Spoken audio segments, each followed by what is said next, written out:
My mom is the only one watching my speech because of social distancing, so thank you for your consideration. Students who live in persistent poverty are at a large disadvantage when it comes to getting a college degree and living a life out of poverty. Poverty is a cycle that is very hard to break. Once you are poor as a child, you are much less likely to have a successful life above the poverty line. It is important for us to take steps to help give these children a chance at a successful future. I will discuss statistics dealing with multi-generational poverty, showing you the issues. I will then discuss many barriers that exist in entering college and trying to get a degree. I will close by discussing some solutions to these problems that we need to consider implementing across the entire nation. Multi-generational poverty basically means that a person is poor their entire life starting before the age of 2. According to an article by Ratcliffe and Kalish, 12% of students have spent more than half their childhoods living below the poverty level. That means nearly 9 million children live in poverty. The future success of poor children is very unlikely. Just 62% of persistently poor children complete a high school degree by the age of 20. Poverty is not a race issue. No matter what race you are, the trap of poverty will hold you down. The most successful young adults that came from poor backgrounds have consistent ties to school or work environments, but only 25% obtain a bachelor's degree. There are many barriers into entering college. One of them may be students feel like it is just not an option for them. Parents not attending college is a huge disadvantage. In a study by Catality, only 72% of students whose parents had never attended college had enrolled in college by 2012.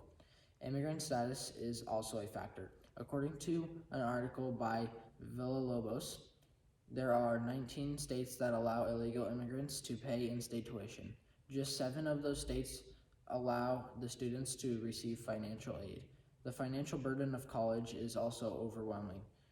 According to National Student Clearinghouse Research Center, students from low-income schools were 25% less likely to enroll in college. There are programs and policies that making a difference in the success of some students. Pittsburgh Promise is one of those programs. Public high school graduates in Pittsburgh who earn a 2.5 GPA and have a 90% attendance record have an opportunity to participate in the Pittsburgh Promise program. According to press journals, this scholarship program provides $5,000 per year towards college tuition. In the Pittsburgh Promise program, local leaders adopted students in mentorship programs through graduation.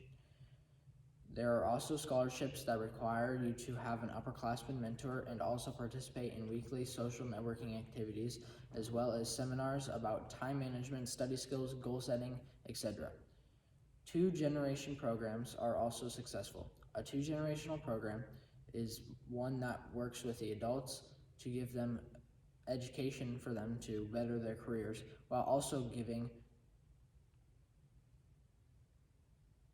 preschoolers the better opportunity to learn. According to Genser, children who participate in early education and preschool programs are likely to succeed in life. Financial programs for immigrants are also important. There is a scholarship for program for undocumented immigrants called the Dream.us. According to an article by U.S. News and World Report, they provide a scholarship worth $14,500 for an associate degree and $29,000 for a bachelor's degree. The Dream.us also has an opportunity scholarship for this scholarship is for students who live in states that don't offer undocumented students in-state tuition. This scholarship can be up to $80,000 and cover tuition and other expenses. In today's persuasive policy speech, I presented an overview of where we are at with poverty and education, citing statistics to give you a picture of the issues. I also went over many barriers that students face when trying to further their education and help themselves out of poverty. I then concluded by giving some examples of programs and policies that are trying to help people and end their life of poverty. I hope that you were able to see that these programs exist and also that they are programs that could help this issue. What we need to do is we need to support these programs and support policies to make them implemented nationwide so that every student has a chance to feel the success of graduating with a college degree and helping themselves out of a life of poverty. Thank you for listening to my speech.